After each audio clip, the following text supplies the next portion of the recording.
Pulang ke rumah yang tidak sama lagi. Aroma pai kayu manis dan ayam beranda panggang memenuhi ruang rumah keluarga Prescott, menyelubungi Catherine seolah-olah dia sedang dibalut oleh kenangan zaman kecilnya. 5 tahun hidup di Chicago tidak pernah mengubah bandar kecil Asheville. Boyang dulu melambangkan kehangatan, tradisi, dan rumah. Tapi hari ini, itu hanya mengingatkannya pada sesuatu yang telah hilang. Dia berdiri di ruang tamu, tangan masih menggenggam pemegang beg tariknya. Jam besar di sudut ruang berdetik perlahan. Setiap detik terasa lebih berat daripada yang sepatutnya. Ibunya hanya memeluknya sekejap sebelum berlalu ke dapur, meninggalkannya sendirian di antara potret-potret keluarga yang tergantung di dinding. Wajah adiknya, Landon, tersenyum di hampir setiap bingkai. Ketika dia melangkah menuju ke ruang kerja untuk menyapa ayahnya, suara lelaki itu terdengar dari balik pintu kayu mahogani yang sedikit terbuka. Anak perempuan kita tu tak pernah bawa apa-apa nilai pun. Rangkah Catherine terhenti serta-merta. Darah Cha seolah-olah membeku. Dia pasti tersilap dengar, bukan? Tapi kemudian kedengaran pula suara ibunya. Perlahan, seolah-olah cuba menenangkan keadaan, tetapi tidak menyangkal. Richard, jangan begitu. Dia akan sampai bila-bila masa saja. Namun ayah Cha meneruskan dengan nada dingin. Randun punya aplikasi akan ubah seluruh industri. Catherine? Dia cuma tahu minta duit dan lari ke Chicago. Segala kehangatan yang Catherine rasakan ketika tiba tadi lenyap serta-merta. Yang tinggal hanyalah kekosongan lubang dalam dadanya di mana rasa selamat pernah wujud suatu ketika dulu. Tangannya yang terhulur ke arah pintu terasa berat. Cincin pertunangannya berkilau dalam cahaya, tetapi kini seolah-olah menjadi beban. Kenangan lalu terzintas. Randun berumur 16 tahun, menjaringkan gol kemenangan dalam perlawanan bola sepak sekolah. Satu keluarga meraihkannya di restoran mahal, ketawa dan bersorak. 3 minggu sebelum itu, Catherine memenangi pertandingan sains peringkat negeri. Tiada siapa datang. Sijil kemenangan itu masih tersimpan dalam laci, tidak bertanda tangan. Kau selalu berdikari, Catherine. Kau tak perlukan kami sentiasa ada, kata ibunya waktu itu dengan senyuman yang tidak pernah sampai ke mata. Berdikari. Kata yang digunakan setiap kali mereka sebenarnya bermaksud tidak penting. Hanya Nenek Eleanor yang pernah berkata dengan jujur. Mereka salah tafsir kekuatan kau sebagai alasan untuk abaikan kau. Jangan biarkan mereka ambil kesempatan atas kemandirian kau. Namun dia telah pun membiarkan. Dengan senyum yang dilatih sejak kecil, Catherine menolak pintu dan berpura-pura seperti tiada apa berlaku. Saya dah sampai, katanya, berlagak ceria. Ayah Cha segera menukar riak wajah dari jengkel ke pura-pura gembira. Nah, inilah dia. Makan mana perjalanan? Tak terut sangat, jawab Catherine walaupun hakikatnya perjalanan tadi penuh kesesakan. Randun dan Jessica akan datang sekejap lagi. Sampuk ibunya dari seberang bilik. Makan malam hampir siap. Bagus. Saya ada berita nak kongsi masa makan nanti. David lamar saya bulan lepas. Dan kedengar pasal aplikasi Landon. Potong ayahnya. Suaranya penuh bangga. $3 juta pelaburan awal. Pelabur berebut nak masuk. Catherine tersenyum hambar. Hebat, tahniah untuk dia. Ibunya sempat memandang cincin di jari Catherine. Cincin baru tu. Namun sebelum sempat Catherine menjawab, ibunya sudah menukar topik. Boleh tolong Mama di dapur? Mama agak lewat hari ini. Di dapur, Catherine memotong bawang dengan gerakan mekanikal, menahan air mata yang bukan datang dari bawang. Ibunya bersenandung perlahan, kadang-kadang menulis dengan senyum sinis yang sudah biasa Catherine lihat. Jadi, David tu seorang pakar bedah kanak-kanak. Ya, dia lamar saya di tepi tasik. Sangat indah.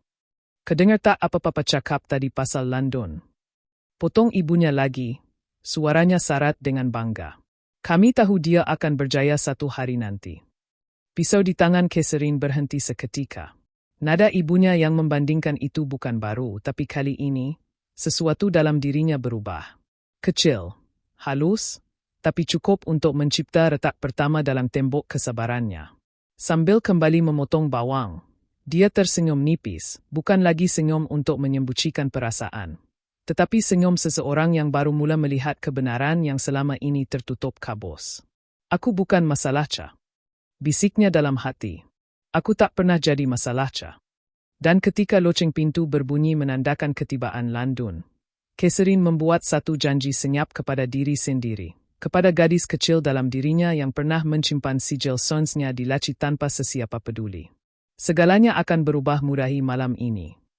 Jam digital di meja sisi katil menunjukkan pukul 2.17 pagi.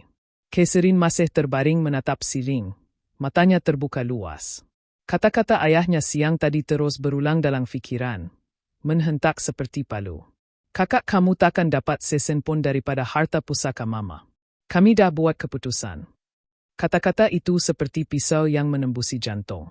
Dia tak mungkin tersalah dengar 2 kali dalam satu hari, semuanya jelas. Tanpa berfikir panjang, Catherine bangun perlahan-lahan. Rantai kayu terasa dingin di bawah tapak kakinya. Dia membuka beg galas, mengeluarkan komputer ribanya. Cahaya biru skrin menerangi wajahnya, memberi bayangan tenang yang tidak benar-benar tenang. Suara nenek Eleanor terngiang lagi, seolah-olah roh wanita tua itu masih membimbingnya. Percayalah pada gerah hati Catherine. Ia tak pernah menipu. Dengan nafas panjang, dia membuka laman perbankan dalam talian. Pada mulanya sekadar rasa ingin tahu, tapi lama-kelamaan, nalurinya bertukar menjadi ketelitian seorang akantan yang lapar keadilan. Dia mula mencatat setiap transaksi yang pernah dibuat atas nama keluarga. Satu demi satu baris muncul di skrin. 2017, $5,000, kecemasan keluarga. 2019, $8,000, bel perubatan mama. 2021, 12,000, pinjaman sementara untuk Landun.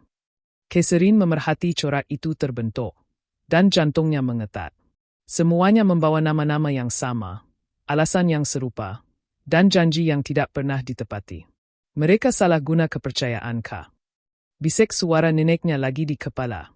Mereka gunakan kekuatan sebagai alasan untuk melemahkan Menjelang pukul 4.30 pagi, Catherine sudah menyiapkan satu lembaran penuh, 9 halaman transaksi yang mendedahkan satu corak yang tak boleh disangkal.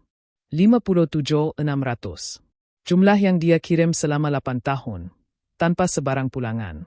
Air matanya tidak lagi gugup kerana sedih, tetapi kerana marah terhadap dirinya sendiri yang terlalu lama berdiam. Dia membuka folder lama dalam email, menaip kata kunci Eleanor Estate. File PDF yang muncul mengubah segala-galanya.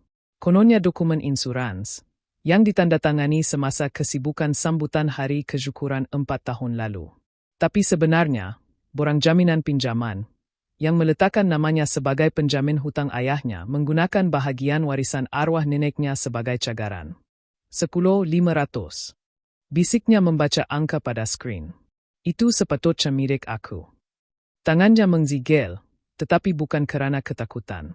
Yang dia rasakan ialah kejelasan dingin, tajam, dan mutlak. Ayahnya, Richard Prescott, penasihat keuangan terkenal di kalangan orang kaya Asheville, dialah arkitek penipuan ini. Ibunya, Margaret, berdiam diri, melindungi suaminya dengan keharusan seorang pelakon. Dan Landun, anak lelaki kesayangan keluarga, mungkin tidak tahu, tetapi tetap menikmati hasil pengkhianatan itu. Catherine mencetak 3 set dokumen. Senarai penuh transaksi, bukti penipuan dan jaminan palsu. Kiraan faedah setiap jumlah yang disalahgunakan. Kertas-kertas itu berderai keluar dari pencetak dengan bunyi halus, memenuhi bilik tetamu seperti saksi yang baru sedar akan kebenaran. Dia mengatur semua hal itu dengan teliti di atas meja sisi. Cahaya matahari mula menyelinap melalui rangse, memanturkan warna jingga keemasan pada helaian-helaian kertas. Aku bukan lemah, katanya perlahan. Aku cuma terlalu percaya. Hari itu, dia tidak lagi merancang untuk sekadar bertahan. Hari itu, dia merancang pertempuran pertamanya. Catherine memejam mata seketika. Dia tahu selepas matahari terbit nanti, segalanya tidak akan sama lagi. Gadis yang selama ini diam, yang sanggup menelan penghinaan atas nama keluarga, telah mati malam itu. Yang akan bangun pada pagi nanti bukan lagi Catherine yang mereka kenal, tetapi seseorang yang akan menuntut semula setiap sen dan setiap maruah yang telah dicuri darinya. Pagi menjelma dengan cahaya keemasan yang menembusi tirai dapur. Catherine sudah bersiap lebih awal daripada biasa. Di atas meja makan, dia menyusun segalanya dengan ketelitian seorang tentera yang bersiap ke medan perang. 4 cawan seramik, 1 teko kopi hitam pekat, dan 3 fail berwarna tersusun rapi di tengah meja. Setiap fail mempunyai nama yang ditulis dengan pendakwat hitam. Richard, Margaret, Randon. Dia memeriksa jam di pergelangan tangannya. Pukul 7.28 pagi. Dari tingkat atas kedengaran bunyi tapak kaki dan suara mengeluh, rutin biasa pagi keluarga Prescott. Tiada siapa tahu pagi ini bukan seperti biasa. Tangan jam menyentuh lembut fail paling tengah, helaian-helaian yang mengandungi setiap transaksi. Setiap pembohongan. Setiap sen yang telah diambil daripadanya selama bertahun-tahun. 8 tahun, 57,600. Catherine menarik nafas panjang. Sudah tiba masanya, bisiknya. Langkah berat ayahnya turun dari tangga. Lelaki itu muncul dengan surat kabar di bawah ketiak. Berminyak wangi mahalnya memenuhi ruang. Awal betul bangun hari ini. Katanya, cuba berjenaka. Saya rasa kita perlu berbincang sebelum semua orang keluar. Jawab Catherine perlahan. Suaranya tenang tapi tegas. Ibunya menyusul kemudian, jubah sutera berwarna biru lembut membalut tubuhnya. Wajah tenang tapi mata penuh waspada.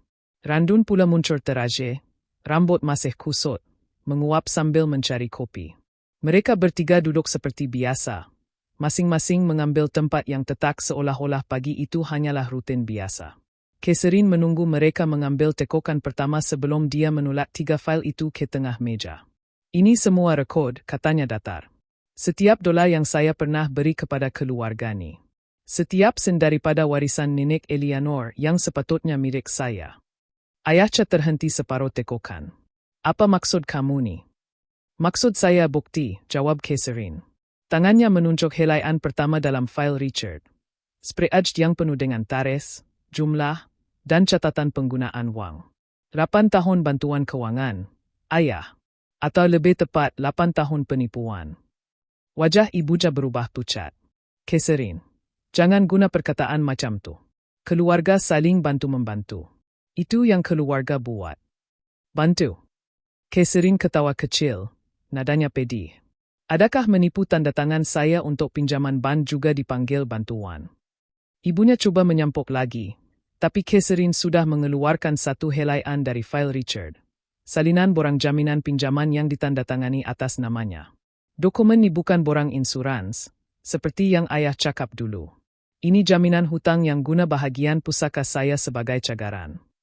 Margaret terdiam, tetapi kemudian cuba mempertahankan diri dengan nada lembut yang selalu digunakan untuk menenangkan anak kecil. Kami cuma nak tolong London. Dia perlukan modal permulaan. Kami fikir kau faham. Saya faham. Faham yang kamu semua fikir saya ni sumber kewangan yang boleh diguna sesuka hati. Randun, yang selama ini hanya diam, akhirnya mencapai fail dengan namanya sendiri. Dia membuka 1 helaian, matanya membesar apabila melihat transaksi besar yang berlabel kecemasan perubatan 3 tahun lalu. Tarikh yang sama dengan pelancaran perniagaannya. Ayah, duit ni bukan dari simpanan ayah ke? Suara Landun bergetar. Tiada siapa menjawab. Kesucian yang terhasil lebih kuat daripada apa-apa jeritan. Catherine menarik nafas, menatap mereka satu persatu. Saya habiskan hidup saya cuba jadi anak yang baik. Sentiasa berdikari, tak menyusahkan sesiapa. Tapi nampaknya itu cuma buat kamu semua senang mempergunakan saya. Ayahnya bangkit berdiri, cuba menegakkan autoritinya. Ini urusan keluarga, bukan perniagaan. Tak semua perkara boleh diukur dengan angka, Catherine. Nenek pun akan faham. Jangan sebut nama nenek, potong Catherine dengan suara tajam tapi tenang. Kalau dia masih hidup, dia takkan benarkan semua ini berlaku. Sebab tu ayah tunggu sampai dia meninggal sebelum ambil duit tu, kan? Suasana meja makan menjadi tegang. Ibunya cuba bersuara lagi.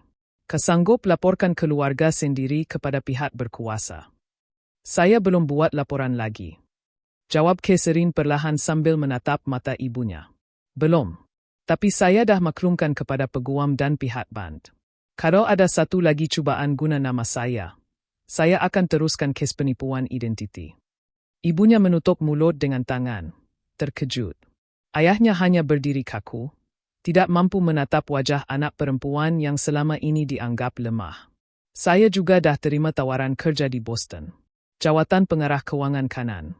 Saya akan pindah minggu depan. Boston. Ibuca separuh menjerit. Itu di seberang negeri. Macam mana dengan hari Krismas? Dengan keluarga. Keluarga. Catherine tersenyum nipis. Apa maksud mama dengan keluarga? Sebab saya cuma nampak orang yang sanggup mencuri dan menipu darah daging sendiri. Dia mengangkat cawan kopinya, meneguk perlahan. Kali ini, dia tidak menangis. Tidak joyah. File-file di hadapan mereka menjadi saksi bukti bahawa cinta tanpa hormat bukanlah keluarga, tetapi penjara. Saya dah tutup semua akan berkaitan kamu. Tiada lagi pemindahan wang, tiada lagi pinjaman. Segala hubungan kewangan antara kita sudah berakhir. Dia berdiri, mengambil beg tangannya. Kamu boleh simpan dokumen-dokumen tu. Anggap ia hadiah terakhir saya, bukti betapa banyak yang kamu ambil sebelum saya sedar nilainya. Catherine berjalan ke pintu dengan langkah tenang, tanpa menoleh. Tiada pintu dibanteng, tiada jeritan, hanya keheningan yang penuh dengan kekalahan mereka sendiri. Ketika dia melangkah keluar dan menutup pintu di belakangnya, dia tahu. Rumah itu tidak lagi rumah. Dan meja makan tadi benar-benar sarapan terakhir keluarga Prescott. Seminggu kemudian, langit Boston berwarna kerabu lembut, dan angin musim sejuk menggigit kulit. Dari jendela apartemen barunya yang menghadap Sungai Jali, Catherine memerhati pantulan cahaya matahari di atas air, berkilau seperti permata yang terapung. Dia mencentuk kaca sejuk itu perlahan-lahan, menghirup udara pagi buat pertama kali dalam bertahun-tahun. Tiada siapa mengawalnya. Prescott. Suara lelaki di belakangnya memecah kesucian. Seorang perunding keselamatan berdiri di ruang tamu yang masih berbau cat baru. Kami dah selesai pasang sistem keselamatan lengkap. Kamera, kunci digital, talian telefon baharu, semuanya selamat dan tidak boleh diakses oleh sesiapa tanpa izin anda. Catherine berpaling, secom kecil terukir di wajahnya. Pastikan tiada siapa yang mengaku keluarga boleh masuk tanpa kebenaran saya. Sudah tentu, jawab lelaki itu sopan. Semuanya akan diurus. Setelah dia pergi, Catherine memerhati sekeliling ruang yang kini miliknya sepenuhnya. Dindingnya dicat warna burgundy, bukan warna pastel lembut pilihan ibunya, tetapi warna yang dia sendiri pilih, warna kekuatan. Di atas rak, satu bingkai kaca kecil menempatkan kunci tembaga lama peninggalan nenek Eleanor. Diukir di atasnya satu perkataan. Bundaris, batasan. Skim satu-satunya pusaka keluarga yang dia simpan. Bukan kerana harganya, tetapi kerana maknanya. Neneknya pernah berkata, kunci ini bukan untuk menutup dunia daripada kau, tapi untuk mengingatkan supaya kau tak biar dunia menutup diri kau sendiri. Catherine menarik nafas panjang dan duduk di meja kerja. Laptopnya terbuka dengan deretan file dan spreadsheet yang disusun rapi. 8 tahun rekod kewangan. Setiap transaksi diberi warna berlainan bukti, fakta, dan kebenaran yang tidak boleh diputar lagi. Peguamnya, Jennifer Maxwell, sudah mula menyusun dokumen rasmi. Catherine mengimbas setiap helaian, menandakan bahagian penting. Dalam kerja, dia masih wanita yang sama tepat, teratur, profesional. Tetapi di dalam hatinya, sesuatu telah berubah. Dia kini tidak lagi takut untuk mempertahankan dirinya. Nada pemberitahuan email memecah keheningan. Alamat pengirim, Margaret Prescott. Tajuk, please reconsider. Isi mesejnya panjang, penuh ayat manis yang beracun. Mama dan Papa tak boleh tidur sejak kau pergi. Papa sedih dengan tuduhan kau. Randun pun asyik tanya bila kau akan balik. Kami keluarga, Catherine. Mari kita bincang baik-baik. Ini semua cuma salah faham. Catherine membaca tanpa ekspresi. Kemudian menyimpan email itu dalam satu folder flash di komputernya, bukti manipulasi. Dia tidak membalas. Kali ini, diamnya bukan kelemahan, tetapi strategi. Tak lama kemudian, teleponnya berdering. Nombor tak dikenali, kod kawasan Boston. Catherine Prescott bercakap. Jis Prescott. Saya Thomas Berger dari East Coast Investments. Saya kawan lama ayah awak. Dia minta saya hubungi, untuk cuba selesaikan salah faham ini. Catherine menarik nafas perlahan, mencatat nama itu dalam notanya. Encik Berger, terima kasih. Tapi ini hal pribadi. Sila jangan hubungi saya lagi. Ayah awak risau. Kataca tekanan kerja mungkin menjejaskan pertimbangan awak. Selamat tinggal, Encik Berger. Kriw. Garisan talian terputus. Dia menambah satu baris baru dalam senarai dokumennya. Flying Mones, percubaan 1. Beberapa hari berikutnya, corak yang sama berulang. Sepupu Sarah menelepon dengan suara bergetar kononnya bimbang keadaan mental Catherine. Pakcik Petir menghantar mesej panjang menasihatinya agar tidak membakar jambatan keluarga. Di media sosial, ibunya mula memuat nahik gambar lama Catherine dengan caption, "Rindukan anakku. Moga dia temui ketenangan." Semuanya skrip lama drama klasik keluarga manipulatif. Namun Catherine tidak joya. Setiap mesej, setiap komen, setiap percubaan semuanya disimpan sebagai bukti. Apabila dia bertemu Jennifer di pejabat peguam itu, wanita berambut keriting itu tersenyum puas. Mereka main dengan manual klasik narcissistik. Fasa pertama, penafian. Kedua, rekrut sekutu. Ketiga, persoalkan kewarasan mangsa. Tapi dengan bukti sebanyak ni, mereka takkan kemana. Saya tak nak mereka dipenjarakan, kata Catherine perlahan. Saya cuma nak mereka tak boleh sentuh hidup saya lagi. Jennifer mengangguk. Kita akan pastikan itu berlaku. Sementara itu, saya dah aturkan temu janji dengan pakar keselamatan kewangan esok untuk semak semula semua dokumen dan akan bant awak. Keluar dari pejabat, Catherine menuju ke sesi terapi mingguannya. Dr. Paperson, terapinya yang lembut tapi tajam fikirannya, menyoal. Macam manakah hadapi semua tekanan ni? Lebih baik daripada dulu. Bila aku dah kenal corak mereka, aku dah tak terkejut lagi. Dr. Paperson tersenyum. Itu kemajuan. Bilakah boleh namakan kezaliman, kedah mula memusnahkan kuasanya. Selepas sesi itu, Catherine menerima mesej dari tunangnya, Michael. Mesyuarat habis awal. Nak makan malam di tempat aku? Aku masak pasta kegemaran Ka. Dia tersenyum, membalas. Ya, 7 malam. Tak sabar. Di tengah badai masa lalu, kehadiran Michael seperti cahaya yang stabil. Lelaki yang tidak pernah cuba betulkan dirinya, hanya mendengar, memahami, dan berdiri di sisinya. Namun malam itu juga, satu lagi tamparan tiba. Sampul surat tebal dengan lambang firma Undang-Undang Hampiton Associates. Dia membukanya perlahan di dalamnya, surat ugutan rasmi. Firma kami mewakili Richard dan Margaret Prescott berhubung kenyataan fitnah yang dibuat oleh anak perempuan mereka, Catherine Prescott. Jika tindakan ini berterusan, tindakan undang-undang akan diambil. Catherine tidak panik. Dia hanya mengambil gambar surat itu dan menghantarnya kepada Jennifer dengan mesej ringkas. Rangkah balas mereka bermula. Dan malam itu, di balkoni apartemennya, dia menatap sungai yang beralun tenang di bawah cahaya bulan. Di tangannya, kunci tembaga Eleanor terasa hangat. Kalau mereka nak parang, mereka akan dapat parang.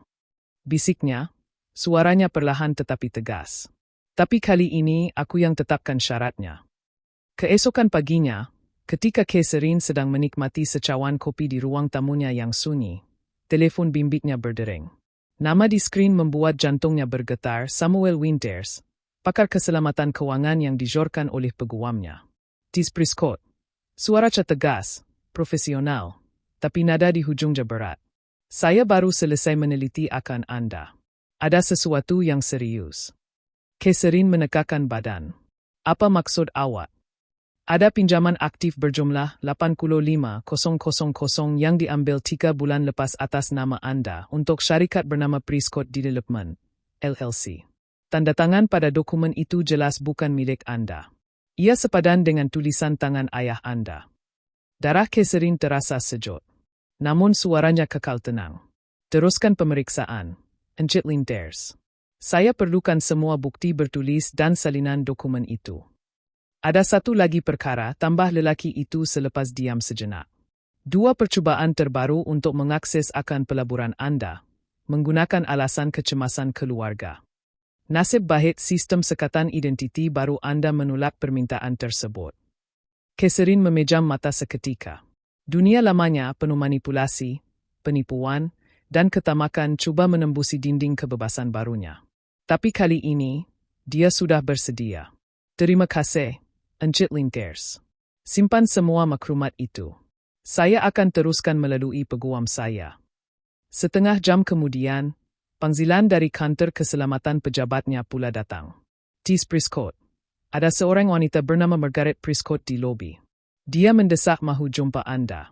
Katanya dia ibu Anda. Catherine menarik nafas panjang. Tolong beritahu pengawal supaya iring dia keluar. Saya dah arahkan tiada ahli keluarga dibenarkan datang tanpa kebenaran. Sudah pun dilakukan, jawab pengawal. Tapi dia agak emosional. Itu bukan baru, bisik Catherine perlahan sebelum memutuskan talian. Dia kembali ke mejanya, membuka spray ajd yang kini sudah menjadi senjatanya. Di bahagian bawah dia menulis catatan baharu. Cubaan pencerobohan 3 fizikal, Margaret di tempat kerja. Saat itu, teleponnya berkepar lagi. Nama yang tertera kali ini membuatnya terhenti landun. Jari-jarinya menggigil ringan sebelum menekan butang terima. Catherine, suara adiknya kedengaran lembut, agak goyah. Kak, semua orang kata kau alami tekanan mental. Aku tak percaya, tapi aku jumpa dokumen dalam pejabat ayah. Catherine diam, memberi ruang. Ada surat pinjaman besar guna nama Kak. Tanda tangan tu, aku kenal tulisan tangan ayah. Aku juga jumpa fail yang ada catatan dia tentang akan Kak dan pindahan dana lama. Apa sebenarnya yang berlaku? Untuk pertama kali dalam bertahun-tahun, nada landun kedengaran jujur bukan sombong, bukan defensif, tapi takut dan bingung. Apa yang kau jumpa tu cuma permulaan. Jawab Catherine perlahan. Aku dah kumpul bukti semua ni. Tapi aku nak tanya, Landon, kau pasti nak tahu semua kebenaran? Sebab lepas ni, tak ada jalan untuk berpura-pura lagi. Ya, balasnya. Aku nak tahu. Aku penat dengan rahsia. Catherine menulis nota kecil di buku kulitnya. Randun potensi sekutu. Malam itu, di apartemennya, Catherine duduk bersama Michael di meja makan yang dipenuhi fail dan dokumen.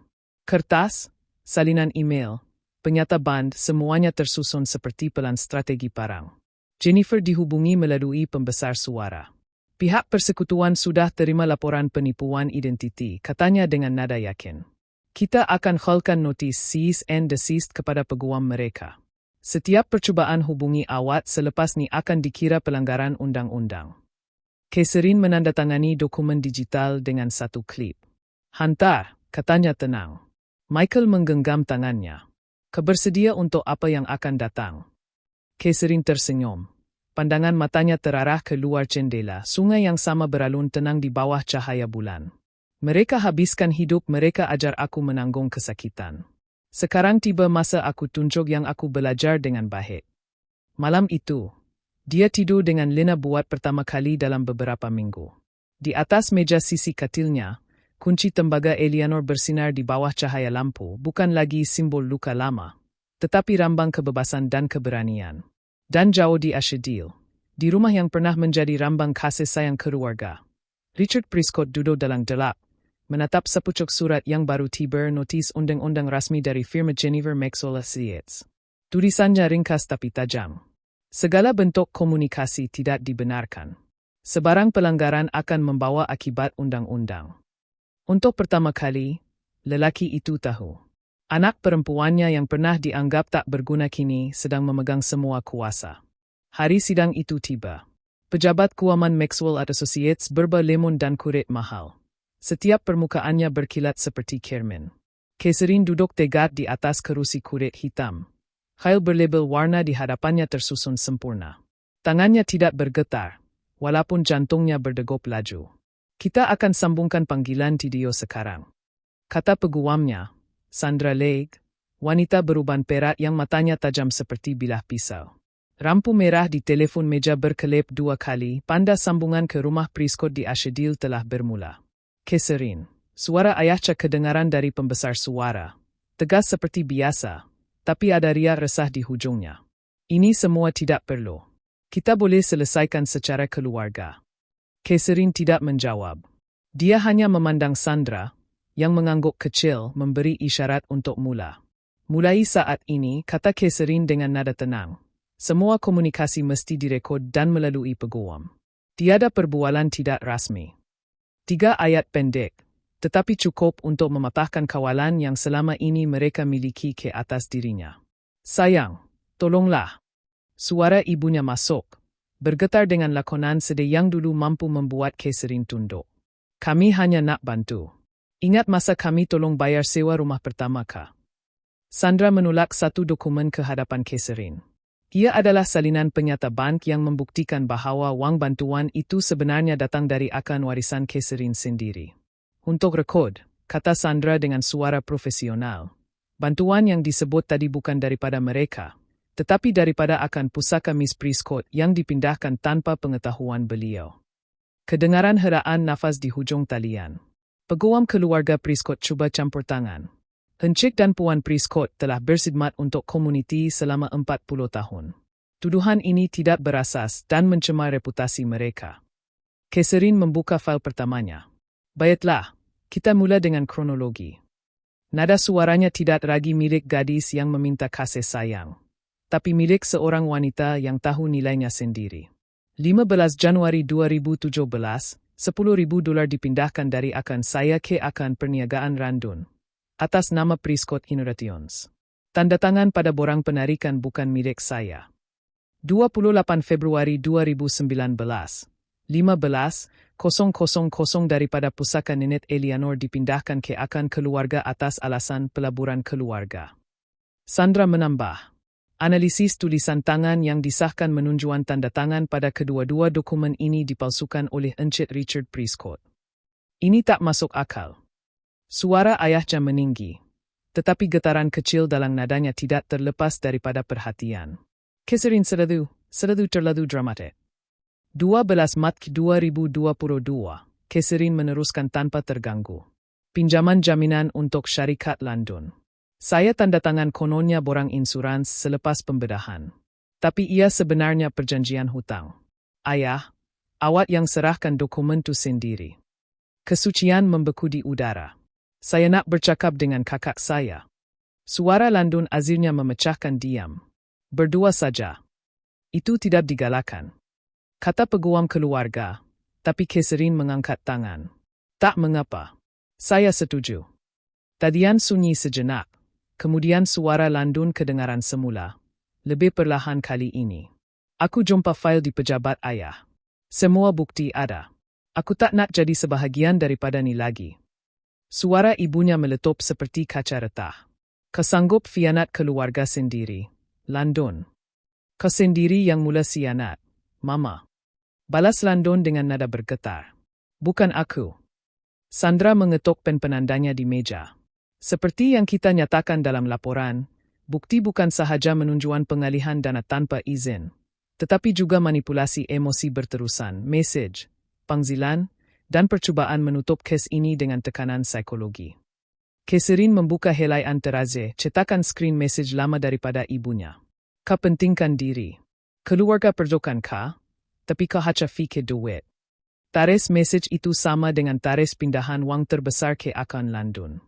Setiap kali saya dinaikkan pangkat, kata Catherine perlahan, akan ada message macam ni.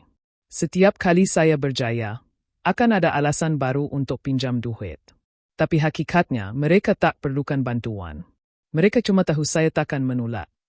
Ayahnya menarik nafas panjang. Kami cuma cuba seimbangkan semula apa yang keluarga dah beri. Tak. Apa yang kamu ambil? Potong Catherine dingin. Warisan nenek bukan milik keluarga, tapi milik saya. Dan kamu gunakan kepercayaan saya untuk mencurinya. Sandra menyambung dengan tenang. Jadi, berikut tuntutan rasmi pihak kami. Catherine membacakan satu persatu. Pemulangan penuh semua dana dengan faedah terkumpul. Pengakuan bertulis atas tindakan penipuan dan penyalahgunaan identiti. Perjanjian tiada hubungan komunikasi selama-lamanya. Kenyataan awam rasmi yang membetulkan fitnah bahawa Catherine tidak stabil. Permohonan maaf bertulis atas penyalahgunaan harta pusaka Eleanor Mayfield. Senyap. Catherine dapat mendengar dengusan halus dari hujung talian. Mungkin ayahnya menahan marah. Mungkin menahan rasa kalah. Kau tak boleh harapkan kami tanda semua ni. Suara lelaki itu azirnya keluar. Kau akan musnahkan keluarga sendiri. Catherine memandang filenya, menutup-penutup dengan tenang. Keluarga saya musnah bertahun dulu. Masa kejujuran diganti dengan manipulasi. Beberapa detik kemudian, suara Landun kembali. Perlahan tapi jelas. Kak, aku akan hubungi kau sendiri nanti. Aku nak betulkan apa yang aku boleh. Catherine tidak menjawab, tetapi secumja kecil. Jujur kali pertama sejak Rama. Terima kasih, Landun. Peguamnya menekan butang tamat panggilan. Bunyi talian terputus bergema di bilik mesyuarat, menandakan tamatnya perbualan dan mungkin satu era dalam hidup Catherine. Sandra menutup filenya. Kau menang, Catherine. Secara undang-undang dan moral. Catherine memandang keluar tingkap. Boston dilimpahi cahaya petang keemasan. Saya tak rasa menang, katanya perlahan. Saya cuma rasa bebas. Bebas dari beban yang diwarisi. Bebas dari kasih sayang bersyarat. Bebas dari keperluan untuk diterima oleh orang yang hanya tahu mengambil. Azirnya, akan kehidupannya seimbang. 6 bulan telah berlalu sejak hari Catherine menutup telefon di pejabat guamannya. Boston kini terasa benar-benar seperti rumah. Apartemennya di tepi sungai Caling disimbah cahaya petang yang lembut, memanturkan kiraan air yang berwarna emas. Di atas rak kayu owak di ruang tamu, tersusun file-file baharu bukan lagi bukti jenayah keluarga, tetapi projek hidup yang dia bina sendiri. Satu bingkai foto di sudut meja memaparkan wajahnya dan Michael di majlis perkahwinan mereka 3 bulan lalu. Bukan perkahwinan besar dan mewah seperti ibunya impikan dahulu. Tetapi sederhana, penuh makna, dikelilingi oleh orang yang benar-benar menghargainya. Di belakang mereka, lautan biru dan langit Boston menjadi saksi kepada permulaan baharu. Catherine, beasiswa bulan ni dah diluluskan. Panggil Michael dari dapur, suaranya lembut tapi bangga. 5 pelajar baharu akan terima bantuan. Catherine tersenyum, matanya bersinar. Terima kasih sayang. Dana Eleanor Mayfield Fund semakin berkembang. Dana yang dinamakan sempena arwah neneknya kini menjadi simbol warisan sebenar, satu inisiatif untuk membantu wanita muda yang terperangkap dalam kitaran penyalahgunaan kewangan dan emosi oleh keluarga atau pasangan. Setiap kali seorang wanita muda tersenyum kerana dapat berdiri sendiri, Catherine merasakan jiwanya sembuh sedikit demi sedikit. Di atas meja kerja, risalah bengkel kecil bertajuk Belajar Katakan Tidak, Bengkel Pertahanan Kewangan Wanita. Dia tersenyum melihat testimoni yang tertulis di bawahnya. Saya belajar bahawa menetapkan sempadan bukan dosa, tetapi bentuk kasih sayang kepada diri sendiri. Catherine menatap keluar jendela, kehidupan di luar berjalan seperti biasa. Tetapi di dalam dirinya, semuanya berubah. Kadangkala dia masih menunggu rasa rindu atau sedih datang, tapi yang muncul hanyalah ketenangan. Kadang-kadang aku masih teringat mereka, katanya perlahan, sambil mengatur bunga di pasu kristal di atas meja. Tapi bukan dengan marah lagi, lebih kepada melihat dengan jelas. Michael menghampirinya, meletakkan tangan di bahunya. Kau ubah rasa sakit jadi sesuatu yang indah, Catherine. Itu bukan semua orang boleh buat. Dia tersenyum, mencandarkan kepalanya pada dada suaminya. Mungkin sebab aku dah lama hidup dalam kegelapan, jadi bila cahaya datang, aku tak nak sia-siakan walau setitik pun. Di ruang tamu, kunci tembaga peninggalan neneknya masih terpamer di dalam bekas kaca. Namun kini, Catherine menambah satu ukiran kecil pada alas kayunya. Dari batasan rahim kebebasan. Setiap kali matanya singgah pada kunci itu, dia tidak lagi melihat simbol pertahanan, tetapi simbol kebangkitan. Neneknya pernah berkata, kebenaran tak selalu melepaskan ka, tapi ia tunjukkan pintu mana yang perlu dikunci. Kini Catherine tahu kunci itu tidak lagi menutup pintu kepada keluarga lamanya, tetapi membuka ruang bagi dirinya untuk mencipta kehidupan sendiri. Sore itu, dia bersiap untuk sesi mentor bersama 3 penerima beasiswa barunya. Ketika gadis-gadis muda itu tiba, Catherine menyambut mereka dengan senyuman hangat dan meja kecil berisi minuman panas serta buku nota. Saya tahu rasa takut bila orang yang sepatutnya lindungi kita sebenarnya yang menyakiti. Katanya dengan suara lembut tapi yakin. Tapi kamu semua perlu tahu, darah tak selalu bererti kasih. Dan keluarga sejati adalah orang yang menghormati sempadan kamu. Seorang gadis berambut hitam bernama Alicia, yang baru berusia 19 tahun, menunduk sambil berkata perlahan. Ibu saya selalu kata saya mementingkan diri bila saya tolak bantuannya. Catherine menatapnya penuh empati. Katakan ini pada diri sendiri, Alicia. Menjaga diri bukan dosa. Kalau kasih sayang datang dengan syarat, itu bukan kasih sayang. Itu kawalan. Ketika bengkel tamat, Catherine duduk di balkoni, menatap matahari terbenam yang memercikan warna jingga di langit Boston. Michael muncul membawa 2 cawan teh hangat, duduk di sebelahnya. Aku bangga dengan kau, katanya perlahan. Kau bukan cuma sembuh, kau ubah luka jadi kekuatan orang lain. Catherine tersenyum. Suaranya lembut tetapi tegas. Mungkin inilah sebenar-benarnya maksud warisan, Michael. Bukan tentang duit yang ditinggalkan, tapi tentang nilai yang diteruskan. Mereka berdua diam menikmati pemandangan, sementara angin musim luruh meniup perlahan daun-daun yang berguguran di jalanan. Kunci tembaga di dinding apartemen berkilau dalam cahaya senja kini bukan lagi lambang perlindungan, tetapi tanda bahwa Catherine telah menemui rumah sebenar dalam dirinya sendiri. Malam itu, sungai Charlie berkiraan di bawah cahaya bulan, seolah-olah ribuan serpihan kaca terapung di atas permukaan air.